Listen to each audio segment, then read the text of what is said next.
Hi hello ಎಲ್ಲರಿಗೂ ನಮಸ್ಕಾರ. Welcome back to my channel. ನಾನು ಲಕ್ಷ್ಮೀಗೌಡ.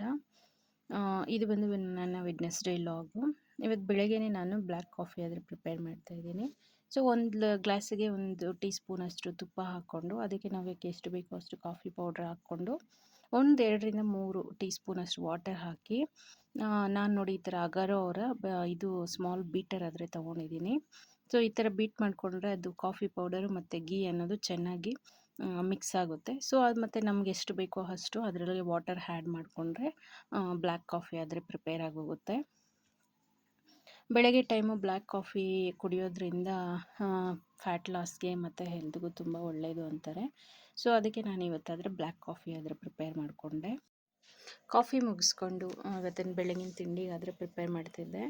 ಇವತ್ತು ಬೆಳಗಿನ ತಿಂಡಿಗೆ ಎಗ್ಗು ಮತ್ತು ಚಪಾತಿ ಪ್ರಿಪೇರ್ ಮಾಡ್ಕೊತಿದ್ದೆ. ಸೊ ಇಲ್ಲಿ ನಾನಾದರೆ 3 ಎಗ್ಸ್ ಆದರೆ ಬಾಯ್ಲ್ ಮಾಡಿಕೊಂಡು ಸೈಡ್ಗೆ ಇಟ್ಕೊಂಡು ಇವಾಗ ಹಂಗೆ ಎಗ್ ಪಲ್ಯನೂ ರೆಡಿ ಮಾಡ್ತಿದ್ದೆ. ಒಂದು ಪ್ಯಾನಲ್ಲಿ 2ರಿಂದ 3 ಟೇಬಲ್ ಸ್ಪೂನಷ್ಟು ಆಯಿಲ್ ಹಾಕ್ಕೊಂಡು ಸಣ್ಣಗೆ ಹಚ್ಕೊಂಡಿರೋವಂಥ ಈರುಳ್ಳಿ ಹಾಕಿ ಅದೊಂದು ಸ್ವಲ್ಪ ಕೆಂಪು ಬಣ್ಣ ಬರೋವರೆಗೂ ಸಣ್ಣ ಉರಿಯಲ್ಲೇ ಹುರ್ಕೊಂಡ್ರೆ ಚೆನ್ನಾಗಿ ಫ್ರೈ ಆಗುತ್ತೆ.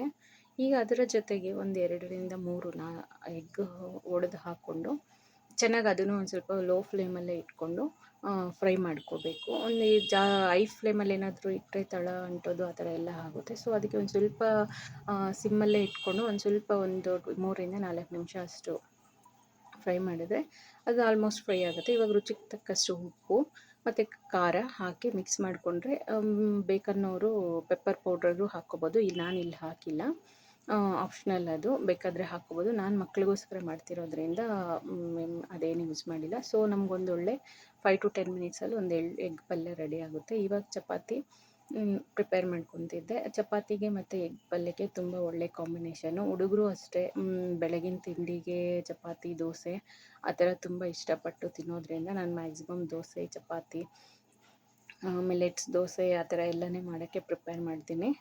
ಸೊ ಅದಕ್ಕೆ ಇವಾಗ ಬೆಳಗಿನ ಇಬ್ಬರು ಮಕ್ಕಳಿಗೆ ಎಕ್ಸಾಮ್ಸ್ ಇರೋದ್ರಿಂದ ಬೇಗನೂ ಆಗೋಗುತ್ತೆ ಅಂತಂದ್ಬಿಟ್ಟು ಚಪಾತಿ ಮತ್ತು ಪಲ್ಯ ಇವಾಗ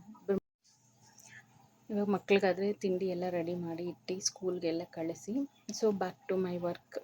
ಇವಾಗ ಸ್ಟಿಚಿಂಗ್ ಎಲ್ಲದೇ ಇತ್ತು. ಸುಮಾರು ಬ್ಲೌಸಸ್ ಆದರೆ ಇವತ್ತು ಕಸ್ಟಮರ್ಸಿಗೆ ಕೊಡೋದಿತ್ತು. ಇದು ಅವರ ಬೇಕು ಅಂತ ಹೇಳಿದರು. ಇವತ್ತು ಆ ಟೆನಿಕಾಸ್ಟ್ ಬೇಕು ಬರ್ತೀವಿ ಅಂತ ಹೇಳಿದರು. ಸೊ ಅದಕ್ಕೆ ಆ್ಯಕ್ಚುಲಿ ಈ ಬ್ಲೌಸ್ ಬಂದು ರೆಡಿಮೇಡ್ ಬ್ಲೌಸು. ಸೊ ಅದಕ್ಕೆ ನಾನು ಅವ್ರಿಗೆ ಸಾಲೋದಿಲ್ಲ, ಕ್ಲಾತ್ ಎಲ್ಲ ವರ್ಕ್ ಹಾಕಿರೋವಂಥದ್ದು, ಮಾರ್ಕಿಂಗ್ ಎಲ್ಲ ಚೆನ್ನಾಗಿಲ್ಲ ಅಂತ ಹೇಳ್ಬಿಟ್ಟು ನಾನು ಆಗಲ್ಲ ಅಂತ ಹೇಳಿದ್ದೆ.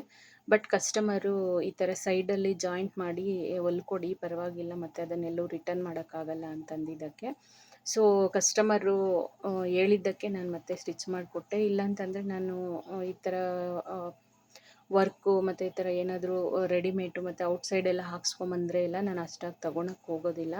ಏಕೆ ಅಂತಂದರೆ ಅವ್ರು ಮಾರ್ಕಿಂಗ್ ಎಲ್ಲ ನೀಟಾಗಿ ಹಾಕಿರಲ್ಲ ಬ್ಲೌಸಸ್ಗೆ. ನಾವು ಏನೋ ಒಂದು ಅಡ್ಜಸ್ಟ್ ಮಾಡಿ ಹೊಲ್ಕೊಟ್ರು ಮತ್ತು ಕಸ್ಟಮರ್ಸ್ ಏನು ಮಾಡ್ತಾರೆ ಅಂತಂದರೆ ನಾವು ಇಲ್ಲ ನೀವು ಚೆನ್ನಾಗಿ ಹೊಲ್ದಿಲ್ಲ ಅಂತಾರೆ. ಸೊ ಅದಕ್ಕೆ ನಾನು ಯಾವುದೇ ಥರದ ಔಟ್ಸೈಡಿಂದ ಬರುವಂಥ ಬ್ಲೌಸಸ್ಗೆ ನಾನು ಅಷ್ಟೊಂದು ರಿಸ್ಕ್ ಎಲ್ಲ ತೊಗೊಳಕ್ಕೆ ಹೋಗೋದಿಲ್ಲ. ಯಾಕೆಂತಂದರೆ ಅವ್ರ ಮಾರ್ಕಿಂಗು ಎಲ್ಲ ಚೆನ್ನಾಗಿ ಮಾಡಿರಲ್ಲ, ನಮ್ಗೆ ಅಡ್ಜಸ್ಟ್ ಆಗೋಲ್ಲ. ಸೊ ಅದಕ್ಕೆ ನಾನು ಸಾಧ್ಯವಾದಷ್ಟು ನಾನೇ ವರ್ಕ್ ಹಾಕಿ ಹೊಲಿಯೋದಕ್ಕೆ ಪ್ರಿಫರ್ ಮಾಡ್ತೀನಿ. ಮ್ಯಾಕ್ಸಿಮಮ್ ನಮ್ಮ ಕಸ್ಟಮರ್ಸ್ ಎಲ್ಲನೂ ನನಗೆ ಕೊಡ್ತಾರೆ, ಆ ಥರ ಎಲ್ಲ ಏನೂ ಇಲ್ಲ. ಇನ್ನು ಯಾವುದಾದ್ರೂ ಔಟ್ಸೈಡ್ ಆ ಥರ ಹೋದಾಗ ಕಾಣಿಸಿದಾಗ ತಂದಿರೋವಂಥ ಬ್ಲೌಸಸ್ ಅಷ್ಟೇ. ಬಟ್ ಅದಕ್ಕೂ ನಾನು ಅಷ್ಟು ರಿಸ್ಕ್ ತೊಗೊಳಕ್ಕೆ ಹೋಗೋದಿಲ್ಲ. ಏಕೆಂತಂದರೆ ನಾವು ಮ್ಯಾಕ್ಸಿಮಮ್ 100% ನಾವು ಚೆನ್ನಾಗಿ ಬರಬೇಕು ಅಂತ ನಾವು ಅದನ್ನೇ ಅಡ್ಜಸ್ಟ್ ಮಾಡಿ ಏನೇನೋ ಹೊಲ್ದಿರ್ತೀವೋ. ಬಟ್ ಅವರು ಅದು ಅಷ್ಟು ಅರ್ಥ ಮಾಡ್ಕೊಳೋದಿಲ್ಲ ಕೆಲವು ಕಸ್ಟಮರ್ಸ್, ಎಲ್ಲರೂ ಅಂತಲ್ಲ. ಸೊ ಅದಕ್ಕೆ ನಾನು ಕಸ್ಟಮರ್ಗೆ ಎಕ್ಸ್ಪ್ಲೈನ್ ಮಾಡಿಬಿಟ್ಟು ಓಕೆ ಅಂತಂದ್ರೆ ಸ್ಟಿಚ್ ಮಾಡೋದಕ್ಕೆ ನಾನು ಇದು ಮಾಡ್ತೀನಿ. ಸೊ ಫೈನಲಾಗಿ ಬ್ಲೌಸ್ ಎಲ್ಲ ರೆಡಿ ಆಗ್ತಾ ಬಂತು.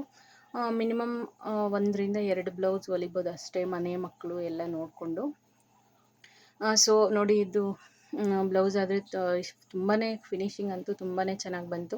ಸೈಡಲ್ಲಿ ಕ್ಲಾತ್ ಅನ್ನೋದು ಜಾಯಿಂಟ್ ಮಾಡಿದ್ದೀವಿ ಅಂತ ಕೂಡ ಎಲ್ಲೂ ಗೊತ್ತಾಗಲಿಲ್ಲ, ಅಷ್ಟು ನೀಟಾಗಿ ಬಂತು.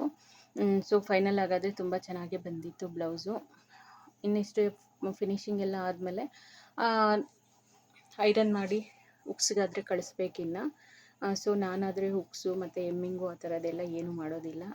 ನಾನು ಆಲ್ರೆಡಿ ಬೇರೆಯವ್ರಿಗೆ ಕೊಟ್ಟು ಮಾಡಿಸ್ತೀನಿ, ಮ್ಯಾಕ್ಸಿಮಮ್ ಟ್ರೈ ಮಾಡ್ತೀನಿ. ಇದಿಷ್ಟು ಫಿನಿಶಿಂಗ್ ಆಯಿತು.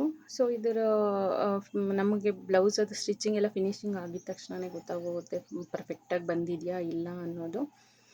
ನಮ್ಗೆ ಫಿನಿಶಿಂಗ್ ಆಗಿದ ತಕ್ಷಣವೇ ಗೊತ್ತಾಗೋಗುತ್ತೆ. ಸೊ ಇದನ್ನೆಲ್ಲ ಇವಾಗ ಬುಕ್ಸ್ಗೆಲ್ಲ ಕಳ್ಸೋಕ್ಕಾದ್ರೆ ಪ್ರಿಪೇರ್ ಮಾಡಿಬಿಟ್ಟು, ಇದ್ರ ಜೊತೆಗೆ ನಾನು ಇನ್ನೂ ಒಂದು ಎಸ್ಟರ್ಡೇ ನೈಟೇ ನಾನು ಇನ್ನೂ ಒಂದು 2 ಬ್ಲೌಸು ಸ್ಟಿಚ್ ಮಾಡಿದ್ದೆ.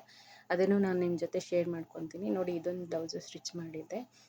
ಅವ್ರು ಈ ಥರ ಡಿಸೈನ್ ಬೇಕು ಅಂತ ಕೇಳಿದ್ದಕ್ಕೆ ನಾನು ಆಲ್ರೆಡಿ ರೆಡಿ ಮಾಡಿಟ್ಟಿದ್ದೆ. ಇದನ್ನು ನಾನು ಇವಾಗ ಬುಕ್ಸಿಗೆಲ್ಲ ಕಳಿಸ್ಬೇಕು. ಸೊ ಇದಕ್ಕೆ ಲೇಸ್ ಆದರೆ ಹಾಕಿ ಡಿಸೈನ್ ಮಾಡಿದ್ದೆ ಕಸ್ಟಮರು. ನೋಡಿ, ಇದು ಇನ್ನೊಂದು ಬ್ಲೌಸನ್ನು ರೆಡಿ ಮಾಡಿಟ್ಟಿದ್ದೆ. ಇದನ್ನು ನಾನು ನೈಟೇ ರೆಡಿ ಮಾಡಿಟ್ಟಿದ್ದೆ.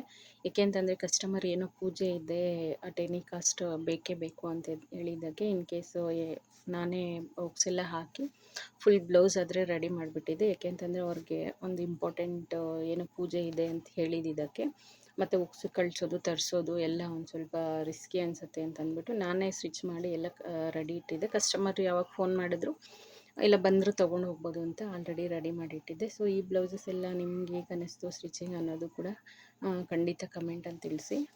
ಇವಾಗ ಈವ್ನಿಂಗ್ ತಿಂಡಿ ಆದರೆ ಊಟಕ್ಕಾದರೆ ಪ್ರಿಪೇರ್ ಮಾಡ್ತಿದ್ದೆ. ಇವತ್ತು ಸಣ್ಣ ಮೀನು ತಂದಿದ್ದರು ಸಾಂಬಾರಿಗೆ ಅಂತಂದ್ಬಿಟ್ಟು. ನಮ್ಮ ಹಸ್ಬೆಂಡ್ಗೆ ತುಂಬ ಇಷ್ಟ ಮೀನು ಸಾರು ಅಂತಂದರೆ. ಸೊ ಈ ರೀತಿ ಚಿಕ್ಕ ಮೀನು ಸಿಕ್ತು ಅಂತೇಳಿ ತಂದುಕೊಟ್ಟಿದ್ರು. ಸೊ ಅದಕ್ಕೆ ನಾನು ಪ್ರಿಪೇರ್ ಮಾಡ್ತಿದ್ದೆ. ಸೊ ನೋಡಿ, ಮೀನು ಸಾರು ಮಾಡುವಾಗ ನೀಟಾಗಿ ತೊಳೆದು ಎಲ್ಲ ಆದಮೇಲೆ ಒಂದು ಸ್ವಲ್ಪ ಉಪ್ಪು, ಅರಿಶಿಣದ ಪುಡಿ, ಖಾರ, ಧನಿಯಾ ಪುಡಿ, ಒಂದು ಸ್ವಲ್ಪ ಜೀರಿಗೆ ಪುಡಿ, ಒಂದು ಸ್ವಲ್ಪ ಹಸಿಮೆಣಸಿನ್ಕಾಯಿ, ಕೊತ್ತಂಬರಿ ಸೊಪ್ಪು, ಈರುಳ್ಳಿ, ಒಂದು ಸ್ವಲ್ಪ ಟೊಮೆಟೊ, ಅದ್ರ ಜೊತೆಗೆ ಇವಾಗ ಒಂದು ಸ್ಮಾಲ್ ಕಪ್ಪಷ್ಟು ಆಯಿಲು, ಸ್ಪೂನ್ಸಲ್ಲಾದರೂ ಒಂದು 5ರಿಂದ 6 ಟೇಬಲ್ ಸ್ಪೂನಷ್ಟು ಆಯಿಲು, ಒಂದು ಸ್ವಲ್ಪ ಮೀನು ಸಾರಿಗೆ ಆಯಿಲ್ ಅನ್ನೋದು ಸ್ವಲ್ಪ ಜಾಸ್ತಿ ಹಾಕ್ಕೊಂಡ್ರೇ ಚೆನ್ನಾಗಿರುತ್ತೆ. ಸೊ ಇವಾಗ ಒಂದು ನಿಂಬೆಹಣ್ಣು ಗಾತ್ರದಷ್ಟು ಹುಣಸೆಹಣ್ಣು ಚೆನ್ನಾಗಿ ಬಿಸಿ ನೀರಲ್ಲಿ ನೆನೆಸಿ ಚೆನ್ನಾಗಿ ಕಿವುಚಿ ಹಾಕ್ಕೊಂಡು ಮಿಕ್ಸ್ ಮಾಡಿ ಚೆನ್ನಾಗಿ ಒಂದು 5ರಿಂದ ಒಂದು 10 ನಿಮಿಷ ಪಕ್ಕಕ್ಕೆ ಇಟ್ಕೊಂಡ್ರೆ ಅದರಲ್ಲಿ ಉಪ್ಪು, ಖಾರ, ಹುಳಿ ಅನ್ನೋದು ಚೆನ್ನಾಗಿ ಹಿಡಿಯುತ್ತೆ. ಇವಾಗ ಒಂದು ಸ್ಟವ್ ಹಚ್ಕೊಂಡು ಅದನ್ನು ಸ್ಟವ್ ಮೇಲೆ ಆ ಬಾಣಲಿ ಇಟ್ಟು ಒಂದು 10 ನಿಮಿಷ ಅಷ್ಟು ಕುದಿಸ್ಬೇಕು, ಮಿಕ್ಸ್ ಮಾಡ್ದಿರಾ. ಸೊ ಇವಾಗ 10 ನಿಮಿಷ ಆದಮೇಲೆ ಒಂದು ಸ್ವಲ್ಪ ಲೈಟಾಗಿ ಮಿಕ್ಸ್ ಮಾಡಿಕೊಂಡು ಮತ್ತೆ ಇನ್ನೊಂದು 5 ಮಿನಿಟ್ಸ್ ಅಷ್ಟು ಕುದಿಯೋಕ್ಕೆ ಬಿಡಬೇಕು. ಇವಾಗ ಒಂದು 5 ಮಿನಿಟ್ಸ್ ಕುದಿದಾದ್ಮೇಲೆ ಒಂದು ಸ್ವಲ್ಪ ಸಣ್ಣಕ್ಕೆ ಜಜ್ಕೊಂಡಿರೋ ಅಂಥ ಬೆಳ್ಳುಳ್ಳಿ ಹಾಕ್ಕೋಬೇಕು. ಬೆಳ್ಳುಳ್ಳಿ ಲಾಸ್ಟಲ್ಲೇ ಹಾಕ್ಕೊಂಡ್ರೆ ಚೆನ್ನಾಗಿರುತ್ತೆ, ಫ್ಲೇವರ್ ಅನ್ನೋದು ಸಾಂಬಾರು ಚೆನ್ನಾಗಿ ಹಿಡಿಯುತ್ತೆ. ಸೊ ಮತ್ತೆ ಒಂದು 5 ನಿಮಿಷ ಚೆನ್ನಾಗಿ ಕುದಿಸ್ಕೊಂಡ್ರೆ ಸಾಂಬಾರು ಅನ್ನೋದು ಈ ಥರ ಎಣ್ಣೆ ಬಿಟ್ಟರೆ ಆಲ್ಮೋಸ್ಟ್ ನಮ್ಮ ಸಾಂಬಾರು ಪ್ರಿಪೇರ್ ಆಗಿದೆ ಅಂತ ಅರ್ಥ. ಟೇಸ್ಟ್ ಆದರೆ ತುಂಬ ಚೆನ್ನಾಗೂ ಬಂದಿದ್ದು ಫ್ರೆಂಡ್ಸ್. ಮಕ್ಕಳು ಅಷ್ಟೇ ತುಂಬ ಇಷ್ಟಪಟ್ಟು ತಿಂದರು. ಮೀನು ಸಾರಿಗೆ ಯಾವತ್ತೂ ಉಪ್ಪು, ಖಾರ, ಹುಳಿ ಅನ್ನೋದು ಕರೆಕ್ಟಾಗಿ ಹಾಕ್ಕೊಂಡ್ರೆ ತುಂಬ ಚೆನ್ನಾಗಿರುತ್ತೆ. ಸೊ ಫೈನಲಾಗಿ ಇಷ್ಟು ಫಿನಿಶಿಂಗ್ ಆಯಿತು. ಇದು ಫ್ರೆಂಡ್ಸ್ ಇವತ್ತಿನ ವಿಡಿಯೋ. ಐ ಹೋಪ್ ನಿಮ್ಮೆಲ್ಲರಿಗೂ ಇಷ್ಟ ಆಗಿದೆ ಅಂತಲೇ ಭಾವಿಸ್ತೀನಿ. ನಿಮ್ಗೆ ಹೇಗೆ ಅನ್ನಿಸ್ತು ಅಂತ ಕೂಡ ಕಮೆಂಟಲ್ಲಿ ತಿಳಿಸಿ. Thank you so much.